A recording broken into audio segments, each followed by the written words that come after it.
We now come to Time flies what by. in many ways is Today's the your heart birthday. of this program. Happy birthday. 55. It should by now be obvious what it is that has drawn so many of us together this morning. We as lawyers too easily and too often overlook those people who make litigation possible, namely the parties. They are our clients. They are the people on whose behalf we go to court, whom we represent, whose causes we press, or whom we defend.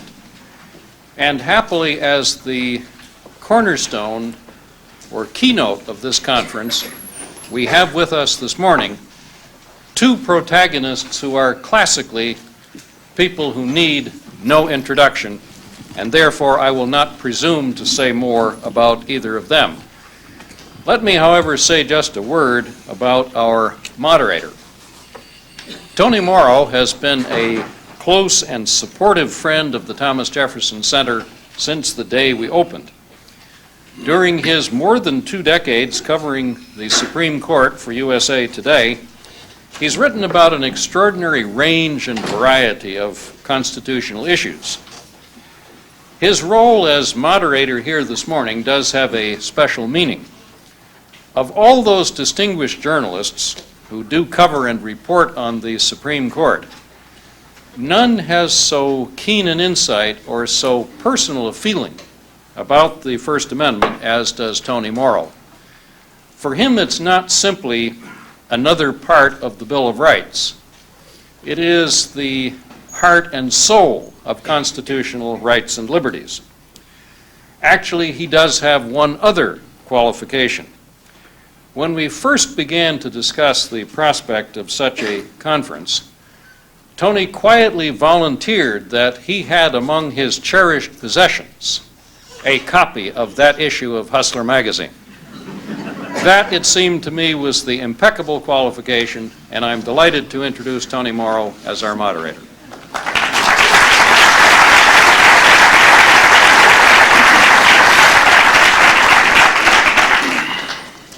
Thank you, Bob. When I do write about the Supreme Court, I really do like to go beyond the lawyers involved in the case and talk to the real people, and so I'm glad I had this chance to do that.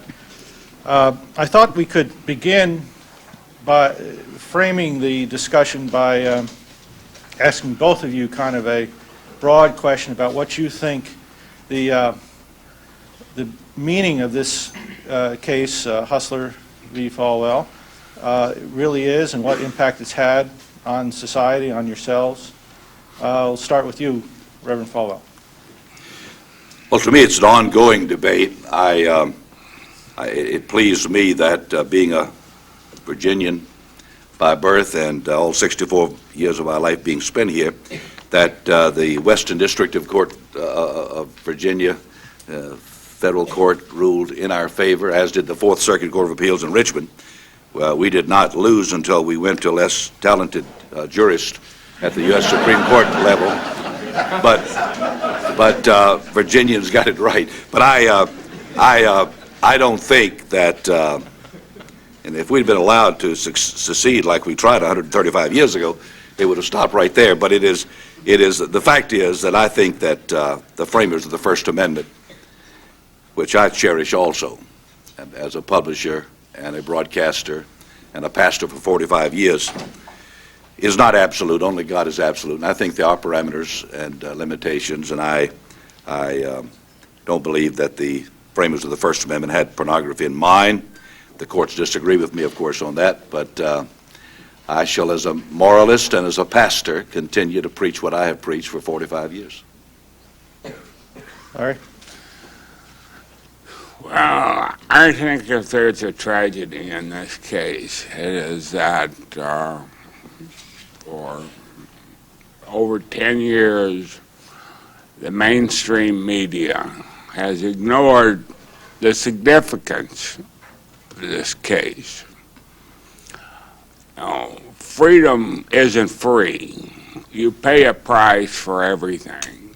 And the price you pay to live in a free society is toleration. You have to tolerate things that you don't necessarily like. You have to tolerate the Larry Flynts of the world, and the Jerry Falwells of the world.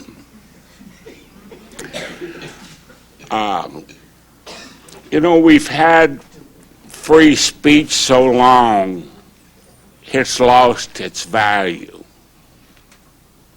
We take it for granted. And I think any adult can read or view anything they want to without being corrupted. I believe that most Americans don't want a censor, because then the age-old question is raised about who's going to guard the guards. Now, on the issue of the Flynt Falwell case in particular, was the Reverend Falwell offended by the ad parody that we ran in Hustler? Yes, I believe he was offended. But if the First Amendment gives us any right at all, it gives us the right to be offensive. The First Amendment is only important if you're going to offend someone. If they're not, you don't need that protection. Time and Newsweek don't need it. It's magazines like Hustler that need the protection of the First Amendment. Now, it's important to look at the issue in question in that case. The ad was identified as an ad parody, not to be taken seriously. I don't think anyone would have taken it seriously. Other people we had in there was the Pope and the President talking about their first time. They didn't sue, though.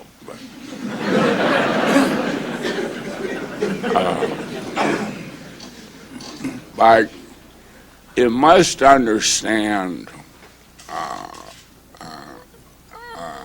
the format of Hustler. It's not just a haphazard event that happens on a monthly basis. At our editorial meetings each month, the discussion is, who haven't we offended this month?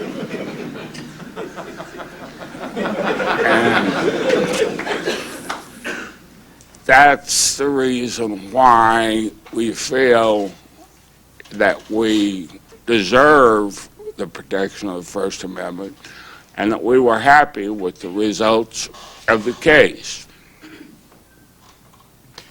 Is there, at those editorial meetings every month, does anybody ever say, no, that goes too far? Is there a line you draw? I doubt it.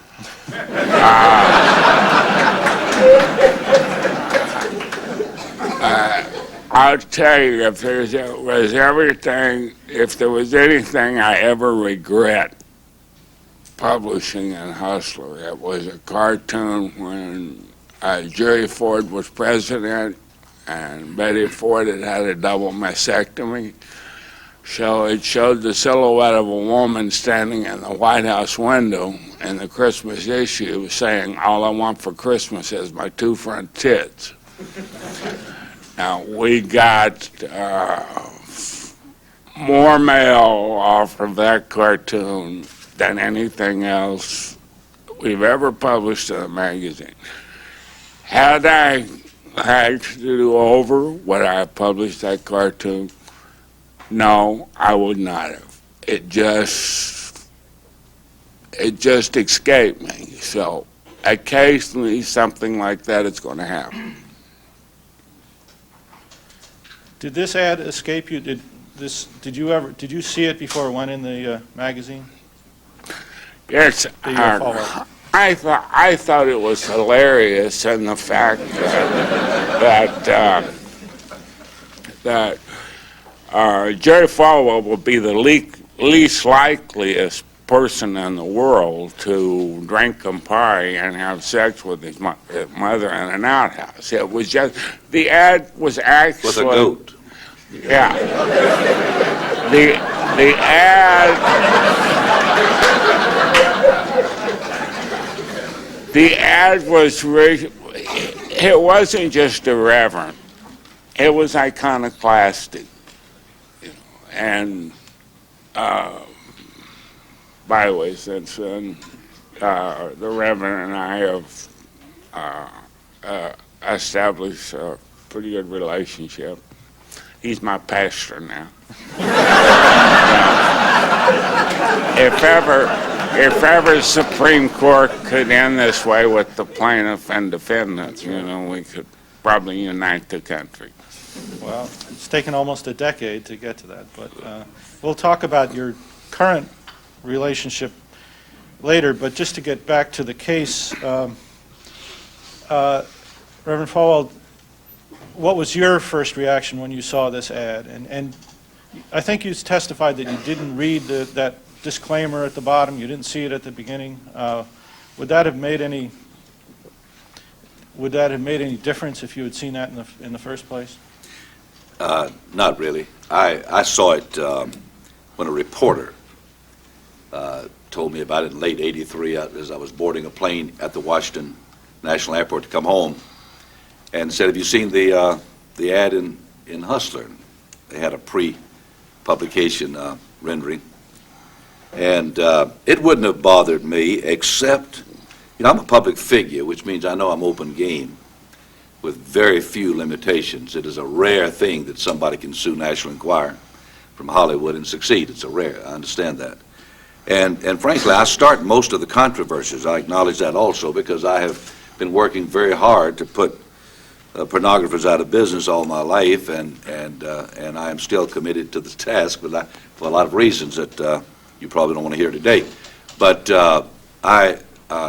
what angered me was that my 82-year-old mother, who had just recently deceased, was a very quiet person. I was not raised up in a fundamental Baptist preacher's home. My father owned the largest nightclub in Virginia when I was a boy growing up. I met Jimmy and Tommy Dorsey, all the big bands. My dad was in the oil and gas business. He also was the largest distributor of illegal whiskey in that part of the country, this part of the country, and in Lynchburg there, and he was also the sheriff. And so I didn't grow up in a Baptist preacher's home. I didn't own a Bible. I was in my second year of college at Lynchburg College, going to Notre Dame the next year, trained to be a journalist, God forbid. And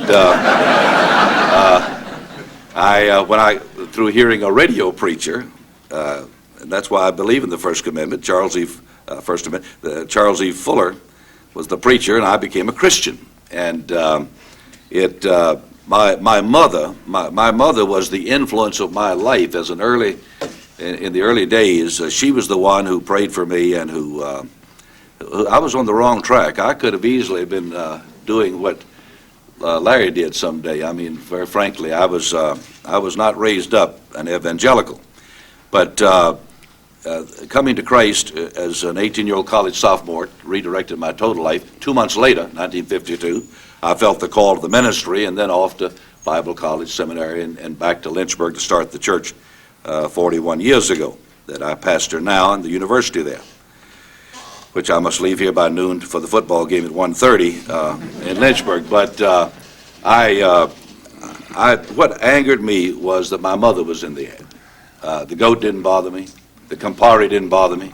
My father drank at least 2/5 of whiskey and 24 cans of beer, bottles of beer in those days a day, and never missed a day from work. Liquor, those things didn't bother me at all. What bothered me was my mother, who was the one person in my life whom I really respected, was taken on. And, you know, I was, being a Campbell County, Virginia boy, there would have been no lawsuit. If Larry had been in good health, we'd just settle it behind the bar and it'd been all over. But well, that didn't happen, and obviously the only alternative was to sue him. And I had a lot of fun, I have to admit. We lost, but Larry said on Larry King Live the other night that they spent $2 million defending that case, which gave me a great deal of comfort. And, first of all, I'd like to point out that the ad was not directed at the Reverend's mother. And if that ad parody would have ran in Mad Magazine or the National Lampoon, I doubt very seriously if he would sue. Of course, I've never asked him that question. I don't know what his feelings would be on it. probably not. But he has a definite disdain with pornography. We're on the opposite ends of the spectrum on that. I think pornography is the most purest form of art, and I feel if people want to have it available, that's their business.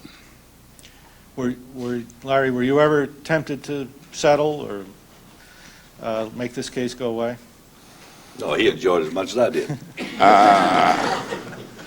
No, my attorney, Alan Isaacman, who's been representing me for over 20 years, he explained to me how expensive that it was going to be, you know, to take this to the High Court if they granted cert, and that I might want to just go ahead and pay the $200,000 because it would cost much more to defend it. But I really believed in the principles involved, but people cannot forget the importance of this case. Now, to those in the audience that have lived through the last 2 decades as adults, there's a distinct difference between the monologue of the Jay Leno show and the Johnny Carson show, and Saturday Night Live from where it was in the beginning. And you can bet your bottom that it's the NBC lawyers in the background saying, you can talk about Paula Jones and Clinton's private parts because of this case. People are not aware of that because what we gain from it is much more than anybody seems to be aware of. And the reluctance of the mainstream media to have acknowledged the significance of this case after so many years is just beyond me to understand. But I think I do understand in a way.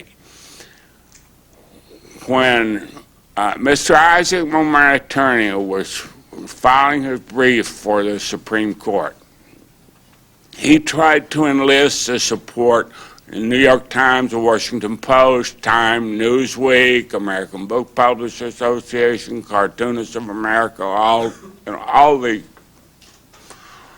major publishing operations. Not one single one of these people would come on board and file an amicus brief with us. It wasn't until the case, until the High Court granted cert, that all of a sudden everybody wanted to be a part of it. They wanted to be a part of it because they knew what it would mean to them if they lost. If I had lost that case in the United States Supreme Court, that meant that a public figure would no longer have to prove libel. All he would have to prove is intentional infliction of emotional distress. The jury didn't award Reverend Falwell damages for libel. They gave him $200,000 because I hurt his feelings. Now, let me pick up on that. I think you would view, Larry, that this is a positive development in the last decade, that Jay Leno can joke about President Clinton's private parts, and that the media generally has benefited from this decision. I suspect, Reverend Falwell, you would think that's been a negative development in the last decade. You know, Larry and I would have some agreement of more than half of what he just said, in that free speech, free press, freedom of religion are precious things that we have in this country that other nations don't have. Even in Canada, for example, when I deal with the abortion issue or the homosexuality issue I've been on 41 years uninterrupted every week on television, and sometimes every day. We have to do some editing in Canada on anything controversial, because they have a so-called hate speech law up there, and that if you speak, even though it's a biblically based statement, it's not allowed. Now, so in that regard, I would say, well, we sure don't want to be able to tell preachers what they cannot preach, or priests or rabbis, any more than we want to tell publishers what they can't publish. But I think that intelligent jurists who are willing to take the time can sit down and draw certain proscribed lines. They've done that with matters of libel, slander, yelling fire in a crowded theater when there is no fire that may hurt people. I think they could take it a step beyond that, to the bizarre, the grotesque, to the intentionally mean-spirited injury of other innocent people. And for me, that would be a public figure's family, wife or husband, children, mother, parents, whatever, without in any way damaging legitimate media and the ability of Jay Leno to speak on in his monologue things. Yeah, I don't see much difference in Jay Leno, frankly, than I did Johnny Carson. And I really don't see a great deal of difference. Not up that late at night. I'm not up late. He's right. I'm not up late enough at night. But what has happened is that television, just pick on television, has become far more risque, and where the soap operas were in the afternoon when the kids were in school. The gratuitous sex and violence of all sorts, almost nothing forbidden, now is in prime time, where it's very difficult for a family who cares what their children, parents who care what their children watch. And you can say, well, that's public airways, but I'm part of the public, and I shouldn't have to do the censoring. It should be done by responsible people who do care about the children before it gets there. So I would think that this case did have, he's right, did have some impact on the ability of the media to go beyond reasonable limits. I think reasonable jurists at the Supreme Court level could have done what the Fourth Circuit Court did and what the Western District Court did, and say, yes, we mustn't in any way encumber the First Amendment, but there are certain boundaries where we should not go beyond, and that was my point from the beginning. It was not. I've been a publisher for 40 years. I've been on TV 41 years. I'm very controversial. I take on, and I don't even check with the lawyers. I take on issues and people sometimes, and so nobody could accuse me of being, tiptoeing through the tulips. But but at the same time, I think there are certain things I cannot say, and I should be held accountable for if I do. Well, I was going to ask you about one thing that you were involved in 3 years ago. I believe you marketed a videotape called the Clinton Chronicles. 5 years ago. The Clinton Chronicles was published by the Citizens for Honest Government in California, and we did for several weeks market that tape, but we also put on it a disclaimer that that because the national media has refused to deal with the subject, we are, without endorsing the content, making the tape available, and then we pulled it because I thought we were beyond the pale in doing that, and we apologize for it. But that, you'd agree that maybe that tape caused some emotional distress? I did. I did then, and I do now. Did you want? You know, the Reverend makes a point on getting together and carving out parameters and giving us some guidelines for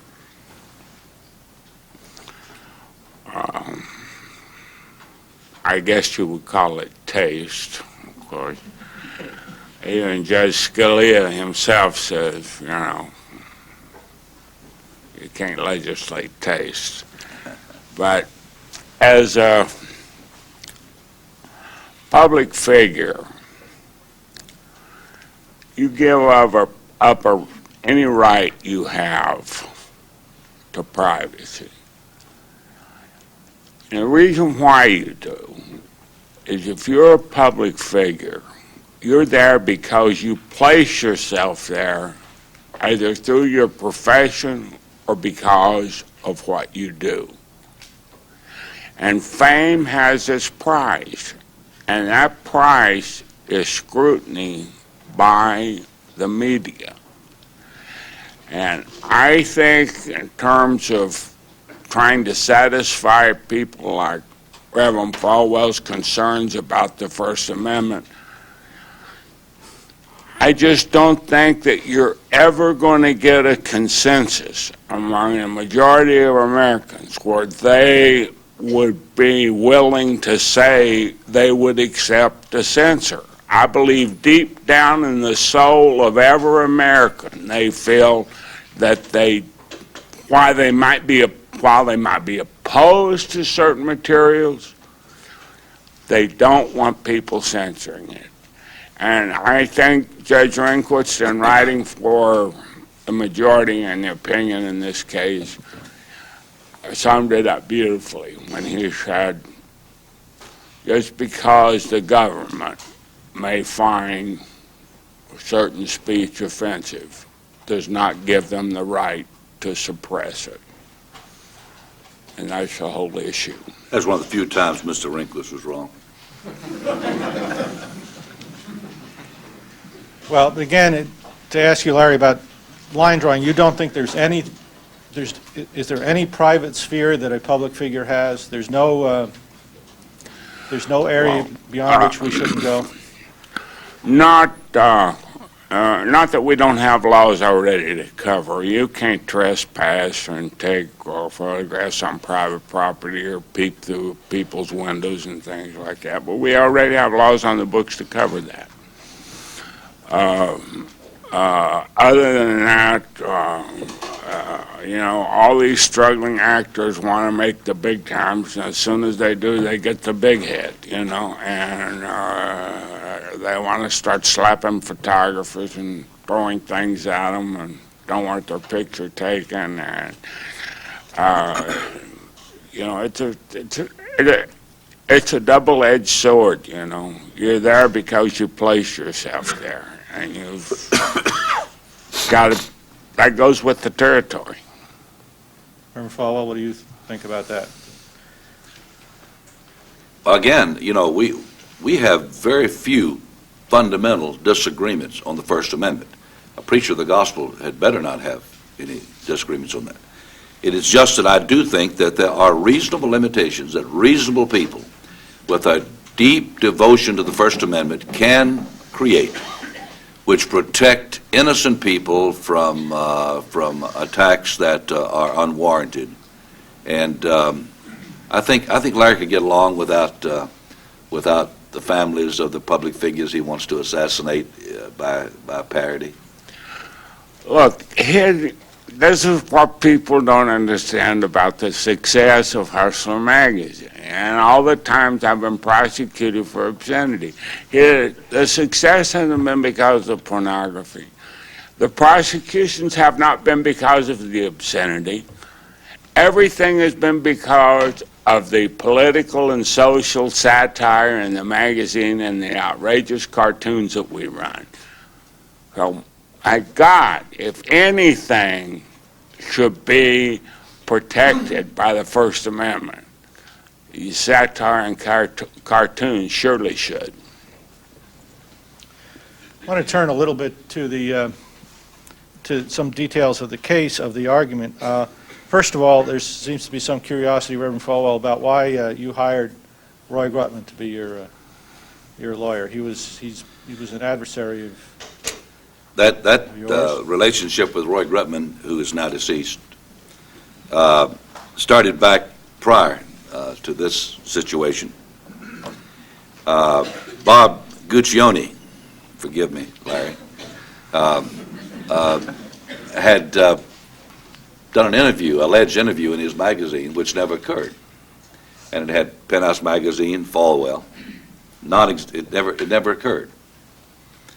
And so I learned about it in advance. There had been an interview between me and another person who was identified as being with the London Telegraph or something. And it not only was not similar to what I had said to him, it had Bob Guccione's fingerprints all over it.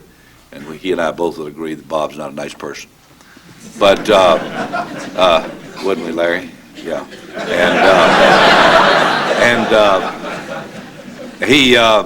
So I didn't sue for money. I did something that we later got shot down, but I went to the federal court to appeal to enjoin them from letting that issue on the stands. And we were successful for a weekend, which I understand cost him millions of dollars. Obviously, prior constraint is not something that you can do. We were trying other angles and so forth, and we got a little temporary relief while we were trying to do that. And Roy Grutman comes into Lynchburg, and you got to know Roy. He is an orator.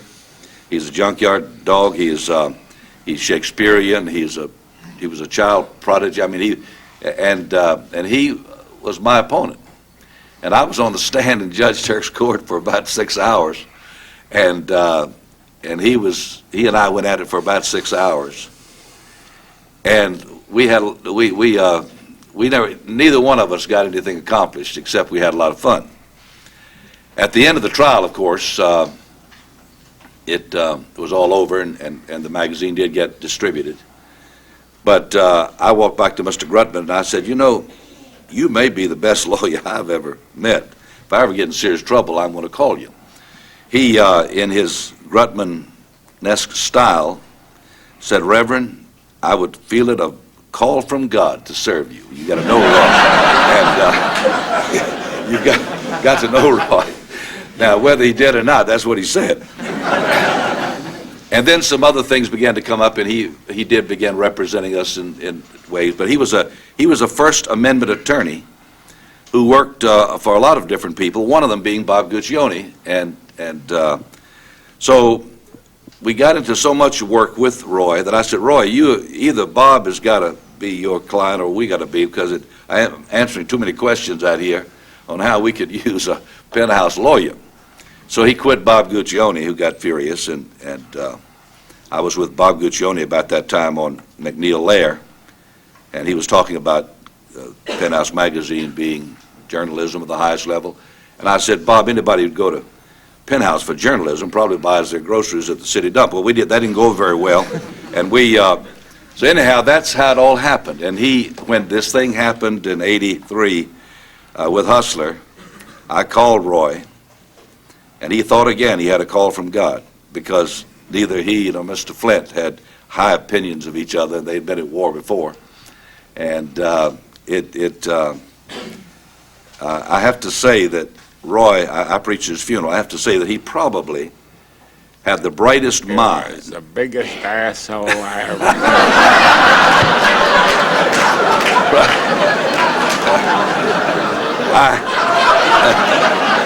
That proves my point. That proves my point, Larry. He had the brightest mind, the sharpest tongue, and the. He didn't know how to tell the truth. Well, I said he was a lawyer, and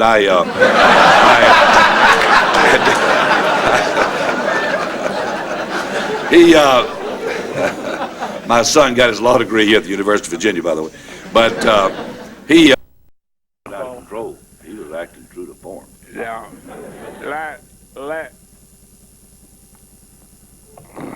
glad you asked that question. I never get asked that question. As you know, I was serving 5.5 months in the federal prison system for contempt of court for refusing to reveal my source on an audio tape in the John DeLorean case. So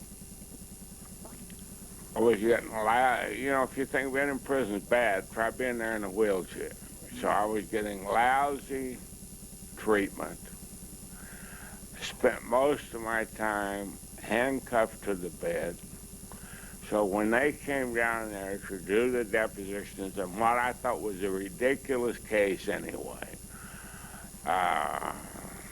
to my attorney's dismay, I decided to answer every question that was asked the complete opposite of what I should, and give the most off-the-wall answer I could possibly do, because I just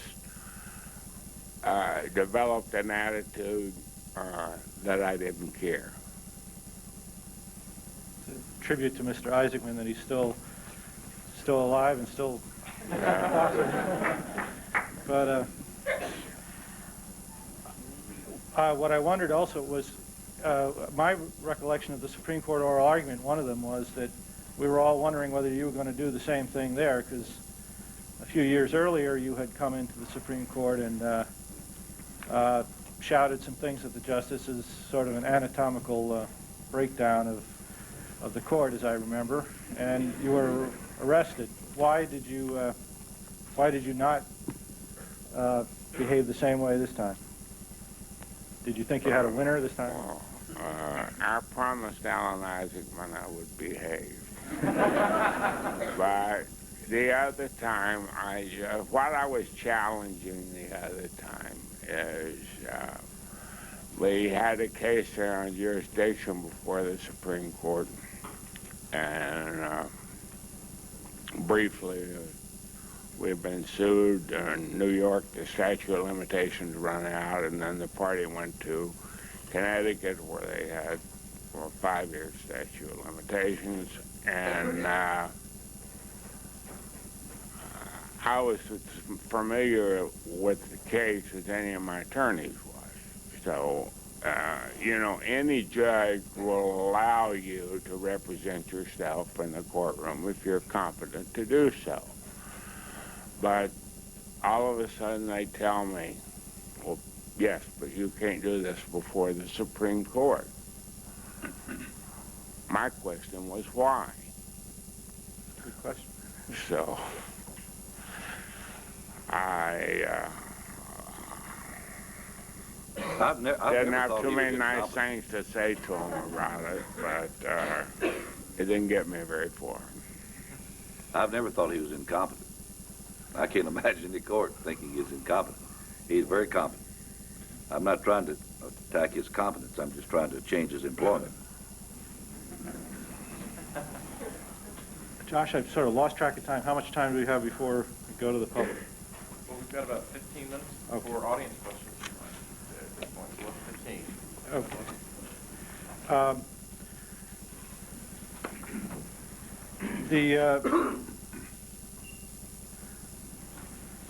Well, I guess I just wanted to ask, listening to the oral arguments, I certainly came away from that oral argument thinking that Reverend Falwell was going to lose. Did you have the same impression? Yes, I did. First of all, I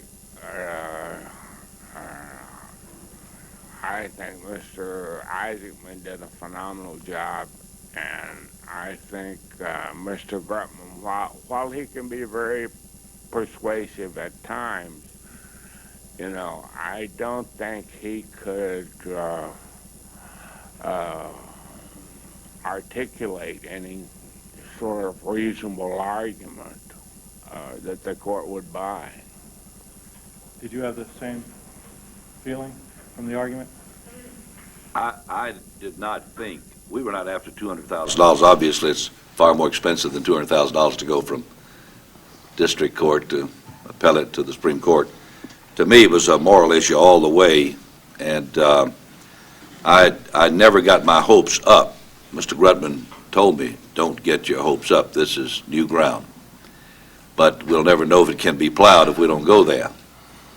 And because of my strong feelings on the subject, I was willing to go all the way, and it never was personal with me. It was then, as it is now, strong spiritual and moral conviction that there are certain limitations that should be maintained, and to me it was more than just Okay, you say certain limitations should be maintained. If we want to carve out rules that the media has to live by, who do you propose do that? The Supreme Court, a civilian panel? Who's going to be the censor?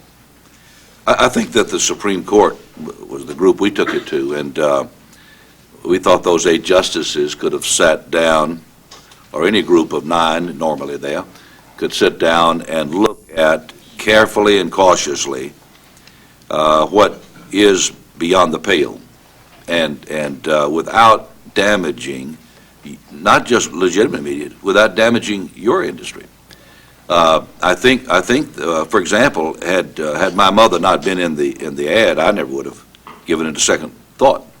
And I think that there's such few rare cases where any media person ought to be restricted, that it could have been so done without affecting what you do. That doesn't mean that I would morally agree with. So are you saying that the Supreme Court should take a hold of this issue and deal with it? That's why we took it there, and they did take hold of it, and they did deal with it. And I, as a law-abiding citizen now, it's history. But that doesn't mean that I agree, and it doesn't mean that I think that it is right. I think, I go back far beyond that. We would have gone for a great deal more. You've been speaking out adamantly about the situation in Hollywood. I know you're very unhappy with some of the shows that are on television, etc. That's not something that you can realistically expect the Supreme Court to get involved in. So who are you looking to solve your gripes with Hollywood? Well, in Hollywood, television particularly, the thing there, of course, is far more manageable in that we can go to the corporate leaders of the nation and appeal to them not to sponsor. For example, we were able to get 15 major sponsors of Nothing Sacred to withdraw support of the program because of what we feel to be blasphemous against the Catholic Church and religion in general. And 15 major sponsors. To me, that is a way just using free enterprise and citizen power, we've been able to make a difference. Can't do that with a magazine like yours or any pornographic magazine because the advertiser is not the person who determines what you say in the magazine. So there, the only hope is legislative, and of course today I would assume that there is no such relief. Before I turn over to the audience, I just thought I'd ask you now about your relationship with each other and your thoughts about each other. We've now seen that Larry Flynt has become kind of a First Amendment hero, and you've been termed as an elder statesman of the Christian right. How do you feel about that characterization of yourselves and each other? Jerry's my pastor now. Do you, But he doesn't do you mean listen that to literally? I'm his pastor, but he's one of my rebellious parishioners. If I need any spiritual advice, Jerry's the first I'll call. I was out in Hollywood this summer with Steven Spielberg and Jeffrey Katzenberg. They're doing Prince of Egypt. story of Moses animated, and while I was there, I called him as soon as I hit town and said, hey, I'm in town. How about, what are you doing this afternoon? I spent the afternoon with him, locked the doors. The only one allowed in was Alan towards the end to make sure he didn't make any deals that he couldn't live with. But, and then the LA Times came in. I don't know how they found that, but I have an idea. But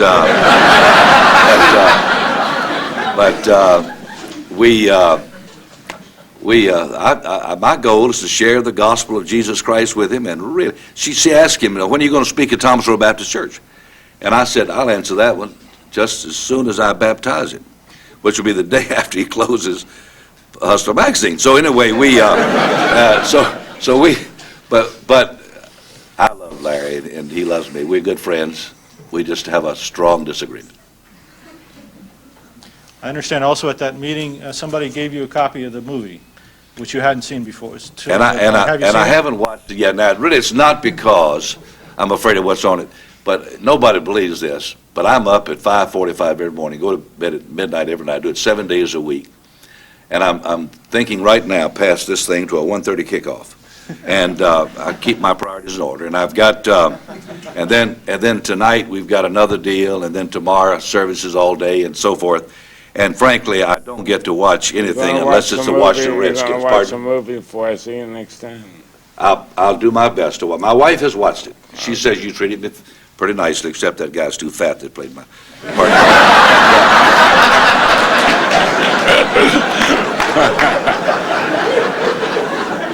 And the judge you use is not half as proficient as Judge Turk. But she was a female. That's right. The little stretch there. Little stretch there. Yeah. On that note, let me ask any members of the audience to come up and ask questions. Can you move the mic closer to Mr. Flint? We can't hear Mr. Flint back here. That middle, this one here is the PA, I was told.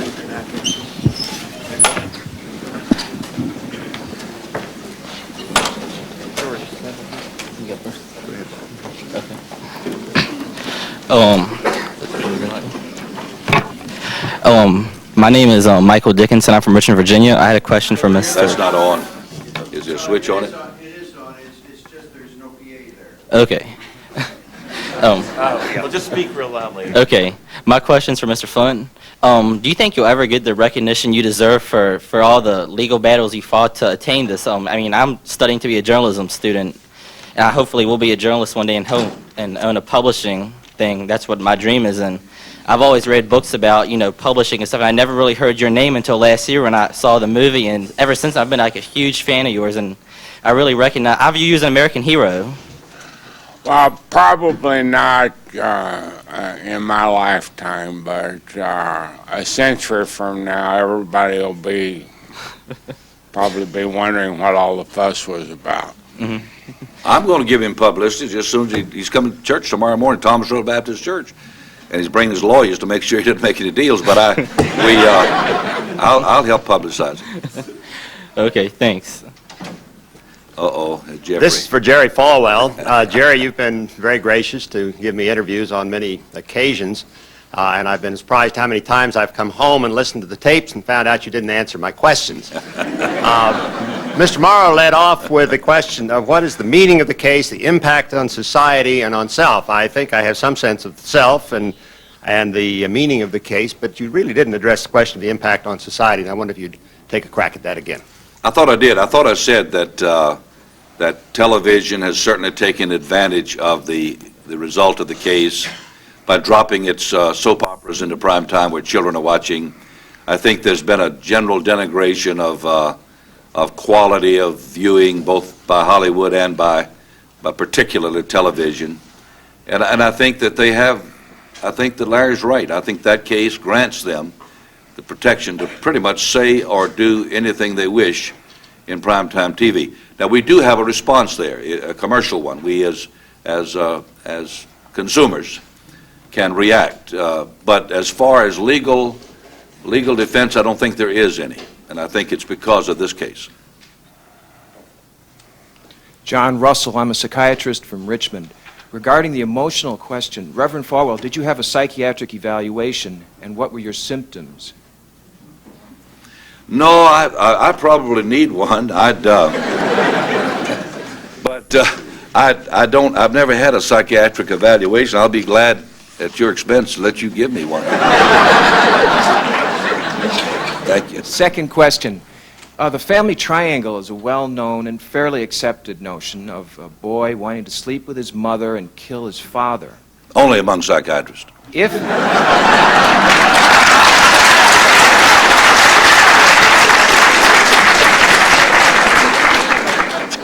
If the parody had focused on you killing your father, would you have been as upset?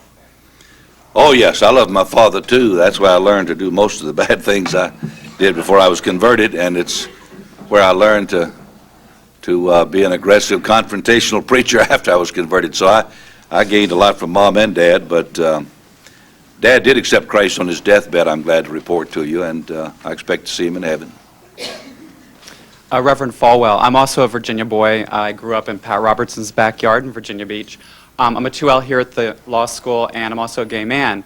And my question to you is, in so much as you felt emotionally damaged by Mr. Flynt's parody, I recall a very significant moment in Pat Robertson's, in my mind, illustrious career, and namely that was saying that people with AIDS, or people who are dying of AIDS, is God's way of weeding his garden. It seems to me then that there could be a class action suit under your standard against Pat Robertson for the emotional damage that he inflicted upon, through his comments, thousands of people, if not millions around the world, who are dying from this disease. Well, I have no idea what Pat Robertson may have said or may not have said. I can speak for myself. I do not think that AIDS is God's judgment against homosexuals. I think AIDS and all sexually transmitted diseases are certainly God's judgment against a society that has in general forgotten the rules that sex should be practiced inside the marriage bond between a man and a woman exclusively. That is at least what Christians believe, and that's what the Bible teaches. New York Times versus Sullivan set a tough standard for public officials in the context of libel. And I'm not familiar with the timing of the events, Reverend Falwell, but you articulated today that your biggest problem with the parody was that you were offended because your mother was involved. And my question is, was your mother alive at the time, and why didn't she bring the suit? And wouldn't you have then been able to move forward and have the at least the issue? I think I said earlier that she had recently deceased, and she was not alive and therefore was unable to bring the suit. She would not have brought it had she been alive. Very quiet, private person. Grew up in Appomattox County, and one of 16 children. That was back before television, and she was just a sweet, wonderful Christian lady. But she probably would not have been offended, but it offended me. Well, if I can follow up then, it seems in reviewing the Supreme Court case that was part of the problem, that your side had no standard by which you could articulate to give the justices to hang their hats on. So again, by the time we went to court, there were not a lot of hangers to put our coat on. I mean, it was by the time we got there, we were treading a very narrow path. We knew it from the start, and at least we were hoping to make a statement. In fact, you didn't appeal the libel count. We never appealed the libel count because we never really thought that anybody would read the ad, as Larry's attorneys very eloquently pointed out, and believe what they read. Mr. Flynt, for example, if Falwell's mother had successfully brought the suit, then on appeal to the Supreme Court, would you have been on as firm First Amendment grounds?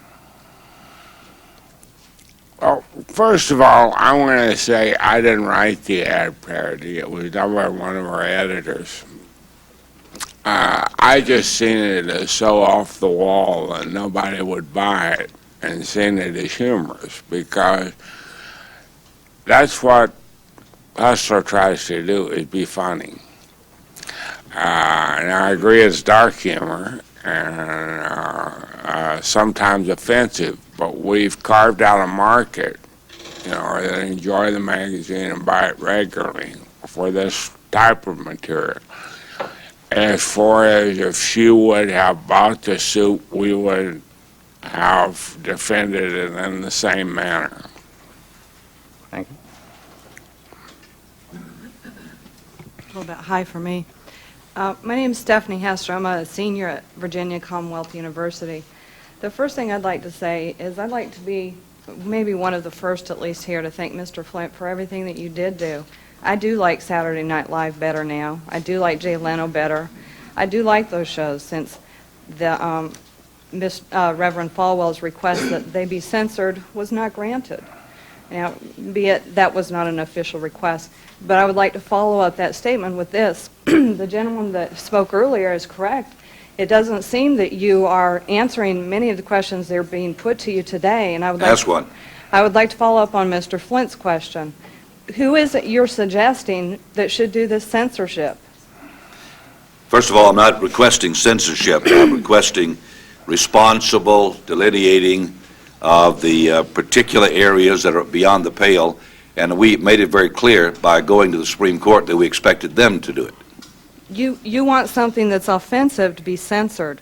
You know, it's a play You're getting on very words. general now. I didn't say something that's offensive. I don't mind offensive statements, and that's why I do debates, and that's why I'm here today. Well, if you want Ellen off the air, who do you want to make the decision as to what that program can contain? I The think consumers. that's the question that Yes. she's asking, is The- who who- do you think there should be a private board? No, I don't think it should be. Or what? I think that the courts have made it clear that can never be. I'm thinking that the consumers, as far as television, the American people, the families have the right to decide, and I think that with Ellen's ratings right now, that'll be a moot point this time next year. Thank you, Bill. Good morning. First, I would like to commend both of you gentlemen for standing up for what you believe in the face of controversy. I think it's a value that's largely been lost in our society. And second, I would like to ask you, in all of the sacrifices that you've made over a large period of time, do you feel that your struggle was worth it? Do you feel that you made the change that you wanted either for yourself or for other people? And basically, do you feel that you accomplished what you set out to? Whom are you asking? Actually, both of you. Go ahead, Larry. You're the oldest. Well, This is birthday. I think everyone, whether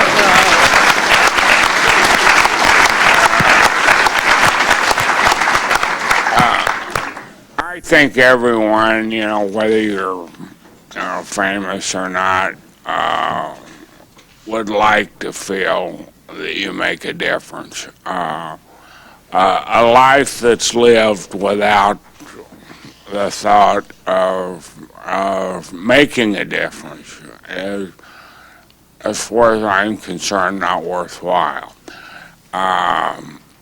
I used to think when I started out 25 years ago that one man could make a difference.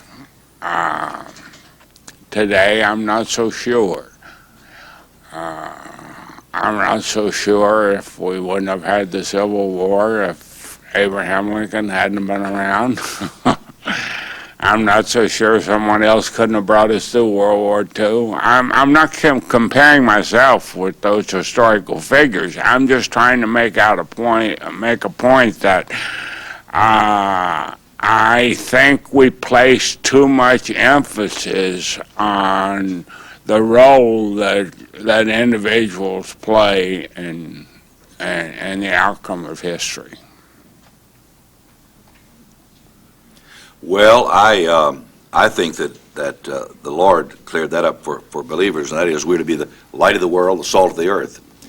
We're to preach the gospel, the death, burial, and resurrection of Christ as ministers, as evangelicals, with the intent of bringing people to the Lord in true commitment to His Lordship. And secondly, we're the salt of the earth, or we should be the conscience of the culture, that we are the restraining influence that prevents the society from deteriorating and going to hell in our face. And I think that if you look at people of faith in America, which constitute an overwhelming majority of various religious backgrounds, That is why in this country we have made a lot of progress. That's why there is no slavery today. People of faith led the abolitionist movement, the women's suffrage, all of that.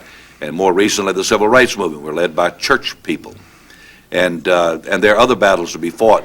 So I think we do. But I don't think that we, if you mean, are the Patrick Henrys and George Washingtons and Abe Lincolns around today in this hugely expanded society and more complex. I don't think one person, I agree, only one person cannot make the difference. The Billy Grahams of our day certainly would seem like they would contradict that, but I really think it's the 600,000 church leaders in America and the literally hundreds of thousands of ethical corporate leaders and the thousands of moral, and I know there are immoral people in every movement, religious and et cetera, but in the political world we highlight the ones who go wrong.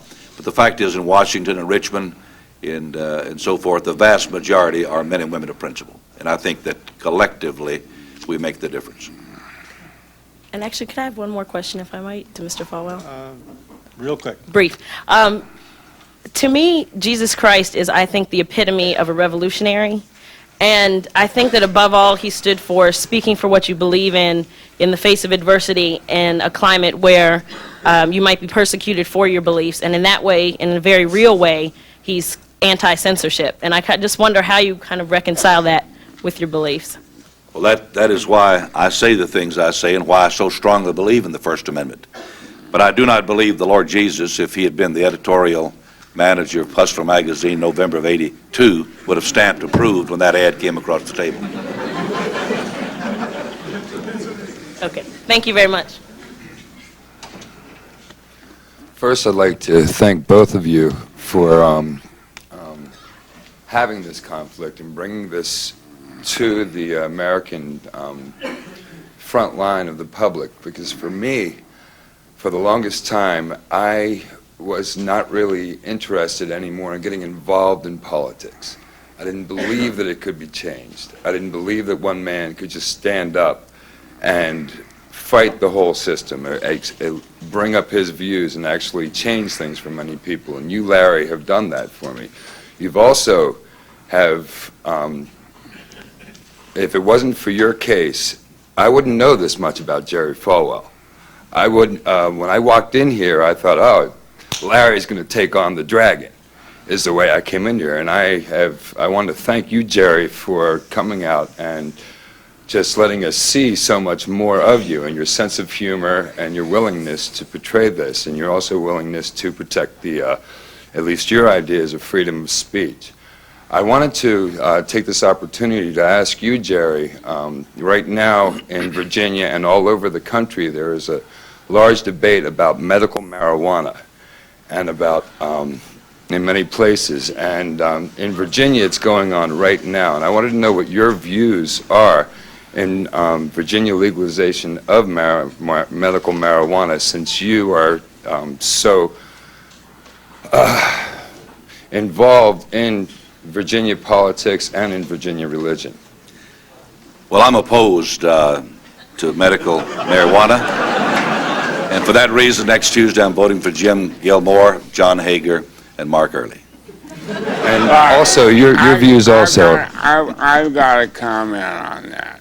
I was shot March 6, 1978 and paralyzed by someone who didn't like what I published, who didn't agree with my point of view. But the point I'm trying to make is, for the next few years, I was in debilitating chronic pain, and I took massive doses of painkillers on a regular basis. I had never smoked marijuana before in my life. Was not interested in it. Was not interested in any type of illicit drugs. What I took was prescription drugs. But I started smoking marijuana, and it actually helped me cope with the pain. Something that the doctors were not able to do all of those years. Now, eventually I had successful surgery that got rid of the pain.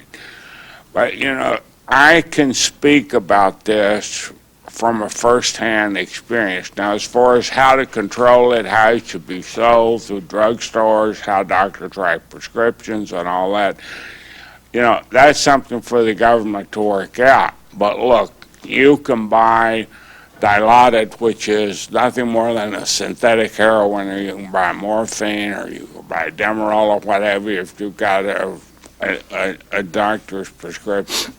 So you should just as easily be able to buy marijuana if it's prescribed by a doctor. I can't understand why the government is so paranoid on this issue. Thank you very much.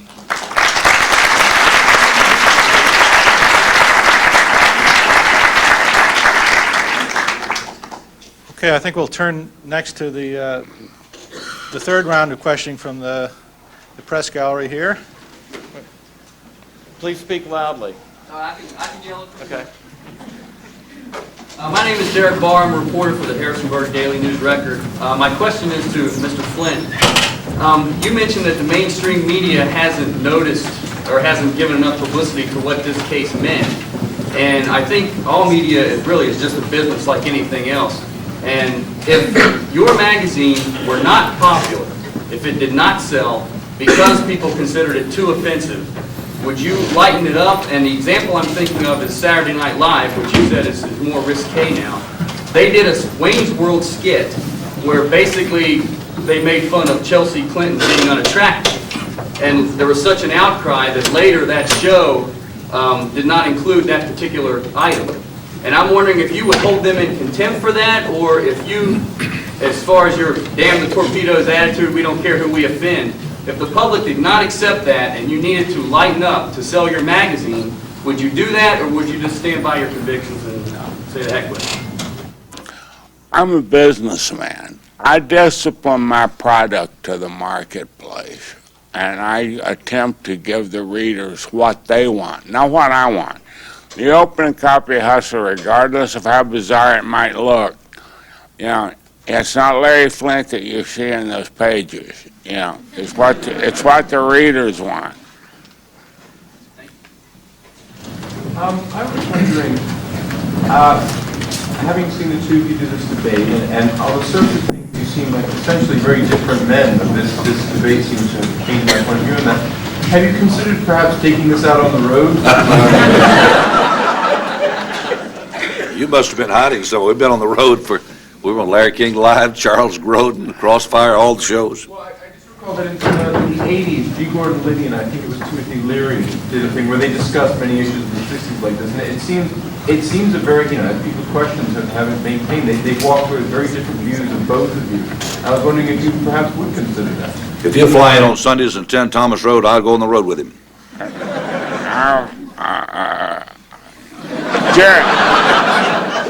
Jerry's worried I might convert him instead of him.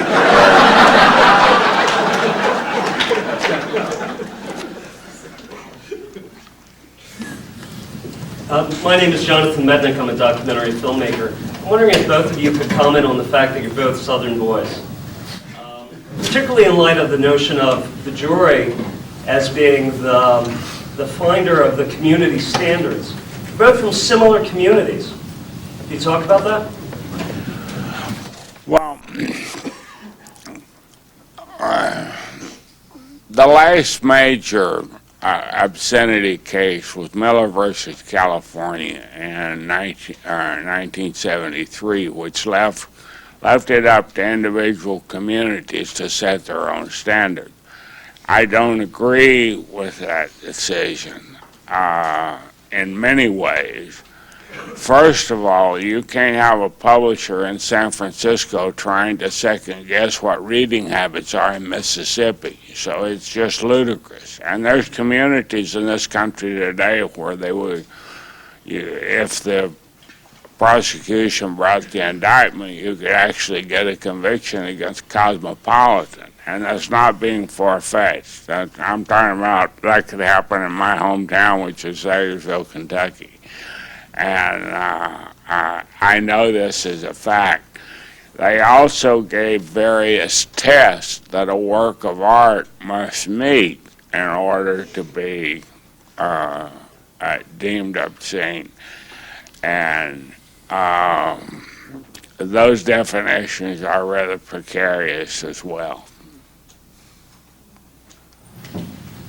Your answer to community standards is I just think it's impossible to fairly try a case based on community standards anywhere in the United States. Sort of follow up on that, I was just wondering if you could both speak to what you see as the future of obscenity trials, especially with reference to the Internet and the Communications Decency Act. Well, I think, or at least I would hope, that in my lifetime we can see an end to obscenity. If the human, I hope we can see an end to obscenity, because if the human body is obscene, complain to the manufacturer, not me. The manufacturer instructed them to put clothes on. And I don't understand. I don't understand what's the difference between a vagina or an earlobe. Maybe I'm not in sync with everyone else, but that's my belief. Larry's from Kentucky, but neither good Johnny Hefner or Larry came from Virginia. We have that's why we need to secede again, maybe. Go ahead. This is a question for Reverend Falwell. I'm Peter Turtle with the Seaville Weekly. Reverend, do you see this, and did you see this at the time as a battle between good and evil being played out in the courtrooms, and how did you appeal to your followers at that time? All conflict, all controversy on moral and spiritual issues, I think is basically spiritual. But I didn't see it as the conflict of the ages. I just saw it as one more incident in which I'm not a litigious person. I've never sued anyone but Playboy and Penthouse and Hustler. But I do see very clearly that our family, with a 50% divorce rate in this country, and is falling apart. It's 70% of the black children born this year are born out of wedlock. 30% of the white children born out of wedlock this year. The percentage, that 30% percentage, will be 70% by the current trend by the year 2020. And with the disappearance of the traditional family, the husband-wife relationship, which I think is the biblical basis and formula, I see all the other problems becoming totally unrestrained, unrestricted, from violence to, for example, legalizing marijuana sounds innocent, but I see what several are promoting now, the possible legalization of narcotics, illegal narcotics, so I think that this country for about 220 years has been the leader in the world in many, many ways. I don't see any quota problems of people going out. The quotas of people coming in. We're going to lose that distinction. I think we're going to lose our first-class leadership status among the family of nations, and I think we'll become just a blip on the historical screen. I don't want that to happen. I think that this nation is great, as de Tocqueville said, because this nation basically has been good. And I think that as we abandon the views and the values and the commitment to faith and family, morality, decency, all the things that most Americans, when properly polled, agree with and have for many years, I think that we cannot expect to have the same America in the next millennium. Jerry talks about the declining and morality of the family unit. You find just as many divorced people in church as you do anywhere else. We try hard to get them there. As far as I'm concerned, myself, religion has caused more harm than any other idea since the beginning of time. More people have died because of it, and more people have been hurt than anything else I can think of.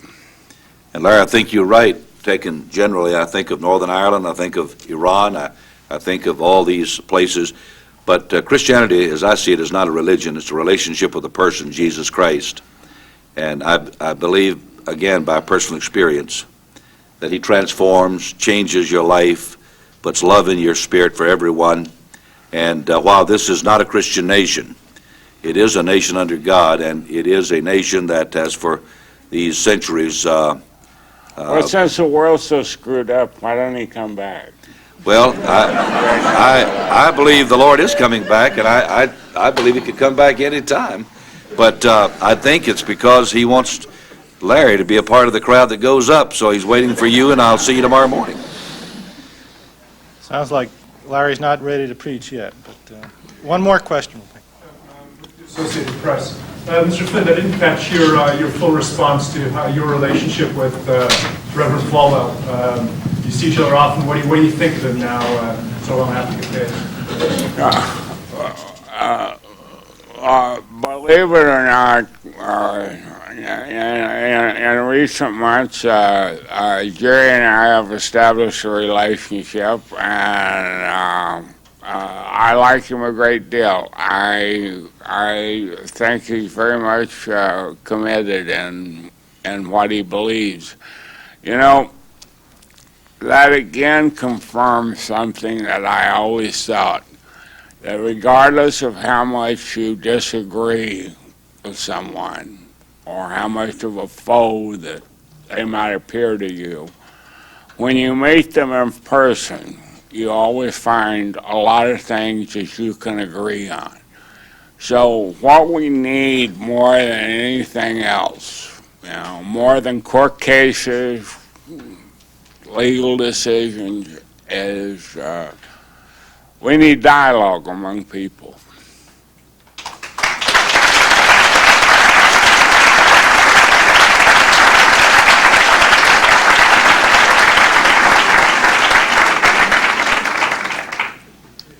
Well, on that note, I want to thank you for this dialogue. I think if we all believe in the marketplace of ideas, we've been to the mall this morning.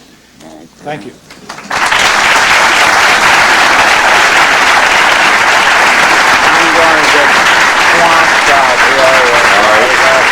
If you decide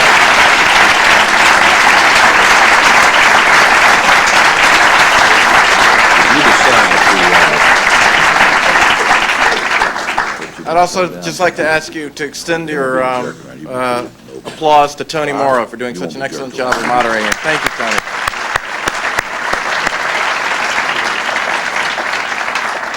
I'd also like to thank Dr. Falwell and Mr. Flynt for a provocative and informative and amusing session. We know that you both are incredibly busy, and we're very grateful to you for taking the time to share your thoughts with us. We wanted to get a small token for each of you of our appreciation for being here. And Dr. Falwell, I'm afraid you're a tough person to buy for. We wanted to find something that would really mean something to you to show our appreciation. And so I did a little covert investigating, and I talked with your staff. Kathy Rusk was very, very helpful. And from her, I got the impression that about the most important thing to you, other than your work, is your 5 grandchildren. And a good friend of the center's is actually a toy maker. And he provided us with a box of a variety of terrific toys for you to take back for your grandchildren. And we hope you'll appreciate that. We thought that would be the thing you'd like to know. You got some toys for the Hustler models? Well, I'll see what I can do. I think I can do it. What's this? Now, for you, Mr. Flynt, we thought we wanted to give you a reminder. We know you've been to Virginia before, and we hope this visit was a little more fun for you, but we wanted to give you a memento both of your last visit and this visit, so we thought the perfect thing would be a Liberty University sweatshirt.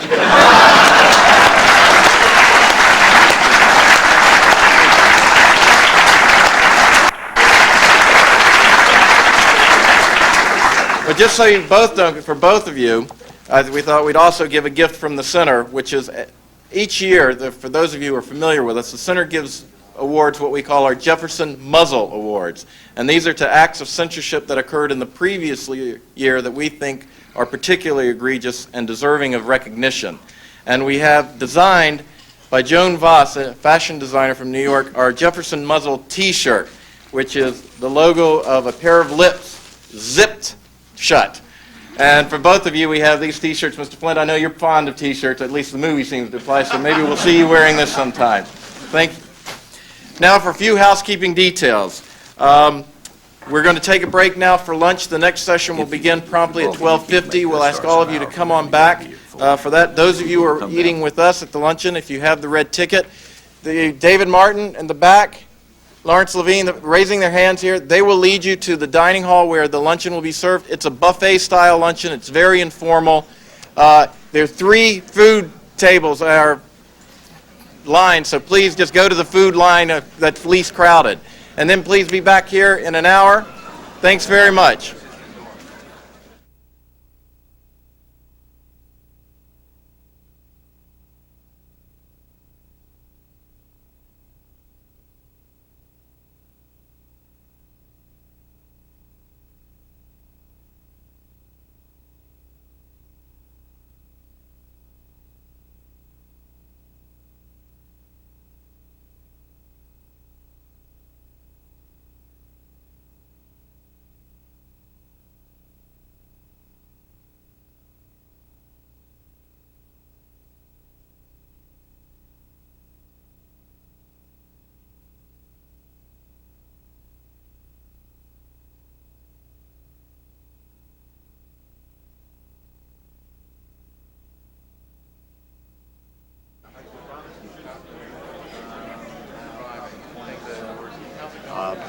Oops.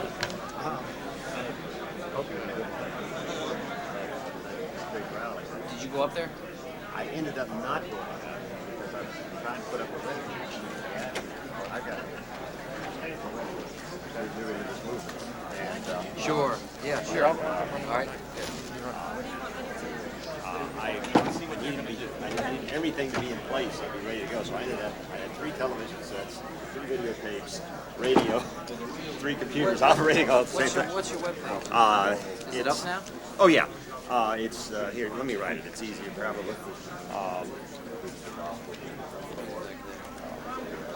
I'm working on getting. I'm going to get a virtual address soon here.